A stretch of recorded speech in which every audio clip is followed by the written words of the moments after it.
So what's an HMO? You probably heard this term floating around. Well, the term HMO stands for house in multiple occupancy. This is often where property is let room by room on an individual tenancy basis. So say, for example, there's 4 people in a house, 4 people have one tenancy agreement each. So you have one tenancy agreement per person. They also sort of do their own thing. They're not necessarily known to each other. And normally in these arrangements, bills are included in the rent. This is different to where a property is let on a single tenancy, for example, to a family or with a group of friends.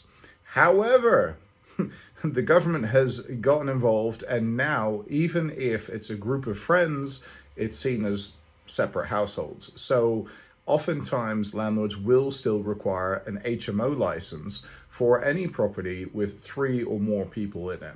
So there's different types of licensing: additional, selective, mandatory. I won't go into that now, but essentially the term to HMO a property is often used to let room by room. So that whole letting room by room, that's often referred to as to HMO a property, multi-let as it were.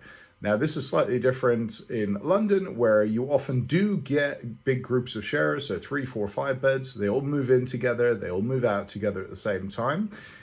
You may still need a license when you're doing that. So it's not the tenancy that determines whether or not you need a license, it's the people that are in the property. So if they have the same surname and they are a family, then it's seen as one household.